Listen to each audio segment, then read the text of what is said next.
Let's begin in prayer. Let the words of my mouth and the meditations of our hearts open us and bring us light. May we know how much we are loved. May we feel your guiding, loving, encouraging hand in our lives. Amen. So I want to give a little context for today's message. A few Sundays ago, by open invitation, a handful or so of us St. Paul's folks met around one of the tables, breaking bread and sharing our thoughts on several aspects of our church experience at St. Paul's. We framed the discussion from a template Dave introduced me to. The template goes like this: start, stop, continue. Simple and to the point. Ideas of things to start doing, ideas of things to stop doing, and ideas of things to continue doing. The impact of that conversation has been tremendous. The stop category has been a conversation around the length of some of the opening pieces of worship and that it's rote and not necessarily comes across as from the heart. Some of us don't like being told what to say, especially, perhaps, in church and in prayer. As a result, we are currently working on revising the prayer of confession, words of assurance, and responses. And this is an invitation. If you're interested in collaborating on this project, your thoughts are welcome and your voice is important. From the start category of our discussion, things that we would like to see happen at St. Paul's, we see the fruits of this piece of that conversation this morning. With an aching heart, one of us with a passion for music and a talent for music reached out to David Little. That person is Chris Knutson. Thank you, Chris. Her passion for music and her footwork have created this opportunity. And as I said earlier, David will be with us a total of 10 Sundays from today through Easter. There are other ideas being formed to bring more in-person music to our Sunday gatherings as well. If you are interested, this is an invitation. If you would like to collaborate on this project, your thoughts are welcome and your voice is important. An idea from the continue category is taking root as we speak. Courtney, Stang, Tregear, and I are collaborating on a series of meaningful voices that will be the focus of Sunday gatherings on Sunday as we begin the new year of 2024. The series Draw the Circle Wide is intentionally focused on voices in the broader faith community and equally impactful voices within our community doing important work for the greater good of all. For instance, oftentimes on Sunday mornings, I stop at the QFC on Holman Road. And at that time, on Sunday mornings, I always run across a gentleman who single-handedly is loading up his truck with boxes of food for the food bank. I didn't have time this morning, but I have inspiration, and I'm going to watch for him and ask him if he would be willing to come and share a message with us on a Sunday morning in January, because his work is meaningful to the broader community. I hope he says yes. He's not very shy, so I'm hopeful. If you're interested in collaborating on this project, your thoughts are welcome and your voice is important. Before I start sounding like an infomercial, maybe I already have, I want to circle back to the conversation that grew out of the stop category and the actual title of today's message, the Serenity Prayer. A thought was shared that our use of the Serenity Prayer could be a deterrent to folks who come to St. Paul's seeking community and aren't a part of the 12-step recovery community. Pointing out that the Serenity Prayer is commonly referred to as the AA prayer. Perhaps we could consider removing that from our foundational Sunday format in the spirit of inclusivity. This topic livened the conversation for sure. And after many thoughts, where we thoughtfully explored this perspective, we decided on the landing point that it may be helpful to expand on the history of the Serenity Prayer in an effort to clarify and inform why, as a congregation, we have a strong connection to that particular prayer, and to acknowledge that this community is uniquely connected with the recovery community. We have prioritized keeping our doors open as a safe and accessible meeting space for those who are seeking freedom from the many types of bondage addiction takes shape in. Over profit and self-interest, this is an extension of our ministry. I want to tell a little story.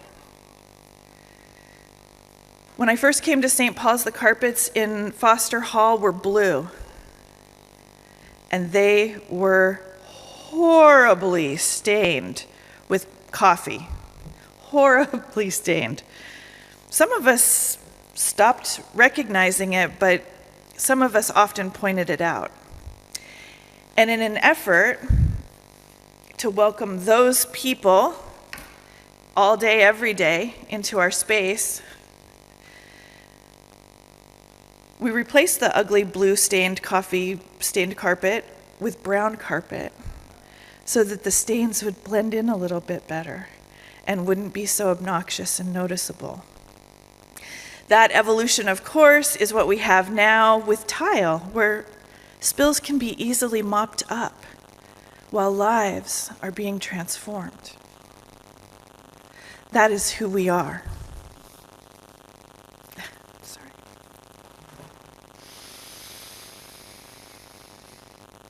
The reason for today's message topic is to expand the conversation and hopefully enrich and deepen our understanding of the origins and the original Serenity Prayer. It is impossible to explore this topic and not acknowledge that AA, Alcoholics Anonymous, adopted this prayer early in its formation, and the prayer is widely and commonly used as the open and/or closing of meetings across the 12-step movement. Out of respect for the traditions and autonomy of Alcoholics Anonymous and all 12-step programs, I want to make clear that St. Paul's is not allied or affiliated in any official way. We only strive to offer space for healing to occur.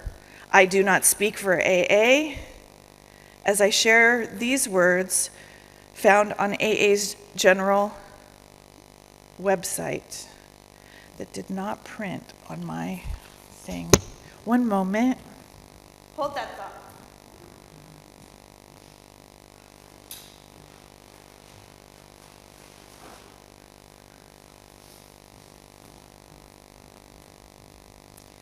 I've learned to have backup copies. Okay.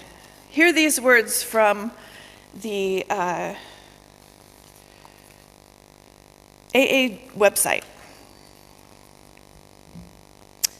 referring to its founder, one of its founders, Bill W. As Bill said in AA Comes of Age, a book history on Alcoholics Anonymous, never had we seen so much AA in so few words.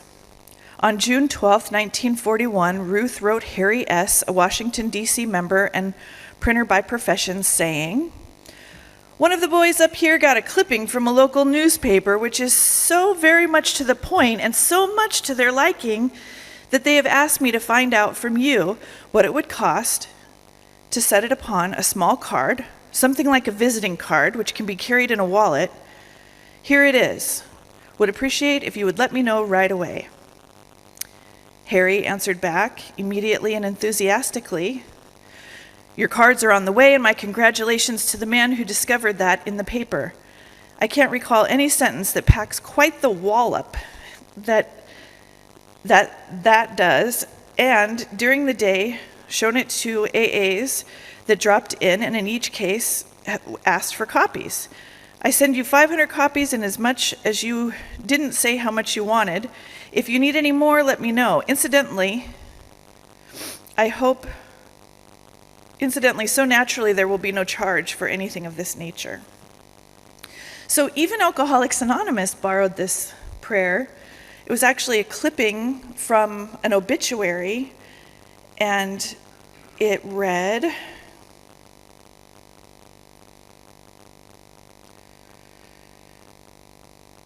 Mother, God grant me the serenity to accept the things I cannot change, courage to change the things I can, and wisdom to know the difference. Goodbye. Those words so touched that person that they have become common ground in the recovery movement. And in the early years when I attended St. Paul's, I remember our beloved pastor, Del Elliott, often mentioning and sharing the original prayer, which he attributed to Reinhold Niebuhr. I'm not sure how to say that exactly. Niebuhr, thank you. According to Wikipedia, Karl Paul Reinhold Niebuhr, born in 1892, leaving this earth in 1971, was an American Reformed theologian, ethicist, commentator on politics and public affairs, and professor at Union Theological Seminary for more than 30 years. Niebuhr was one of America's leading public intellectuals for several decades of the 20th century and received the Presidential Medal of Freedom in 1964. A public theologian, he wrote and spoke frequently about the intersection of religion, politics, and public policy. He is said to have influence over some of my favorite people of faith, the article went on to say, Dr. Martin Luther King Jr., Barack Obama, and Jimmy Carter. After exploring this topic, I feel almost like he would attend worship here at St. Paul's. I encourage you to find out more for yourself. I will now share the long form of this Serenity Prayer as previously shared by Del. And again, these words are attributed to Reinhold Niebuhr. However, in my research, they could possibly go all the way back to Greek influence. God, grant me the serenity to accept the things I cannot change, the courage to change the things I can, and the wisdom to know the difference. Living one day at a time, enjoying one moment at a time, accepting hardships as the pathway to peace, taking, as Creator did, this broken world as it is, not as I would have it. Trusting that Creator will make all things right if I surrender to their will, that I may be reasonably happy in this life and supremely happy with them forever. I forgot the caveat that I changed some of the language around to be more St. Paul's friendly. But that is the long version as I have come to know it. However, it's not the only version. The delight I found in exploring this subject for today's message has been a beautiful, beautiful distraction from the realities of my life currently. And I discovered how much I don't know about a prayer that I've prayed thousands of times. In 2003, Reinhold Niebuhr's daughter, Elizabeth Sifton, published a book titled The Serenity Prayer, Faith and Politics in Times of Peace and War. In the opening pages is printed yet another version of the Serenity Prayer. Hear this version now. God, give us grace to accept with serenity the things that cannot be changed, courage to change the things that should be changed, and the wisdom to distinguish one from another.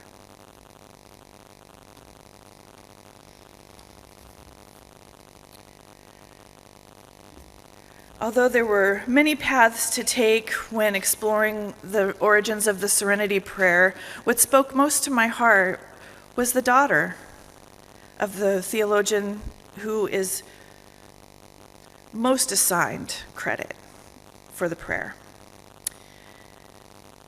These are her words.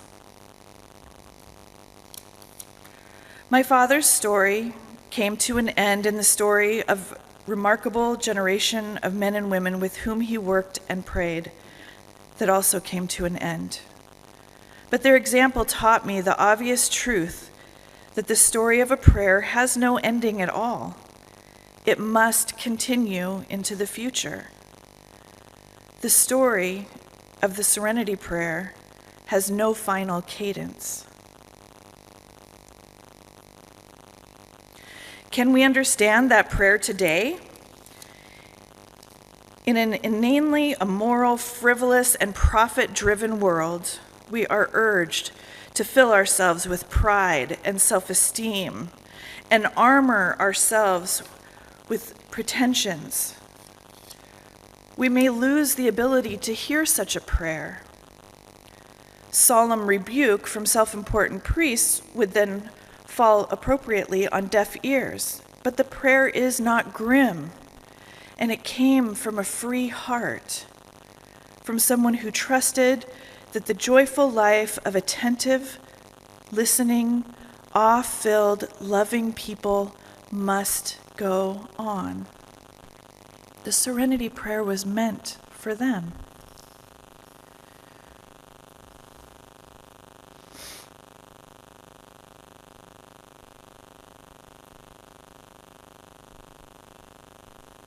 I will end with two more paragraphs from this book, and I would just like to invite you, if it fits for you, to close your eyes and center your hearts and listen to these words and find the pieces that hold special meaning in the context of this safe space. So we must persevere under all trials. We shall probably never have enough courage to change what must be changed. The grace to accept with serenity that which cannot be changed will not easily come to us. And the wisdom to discern one from the other takes more than our lifetime to acquire.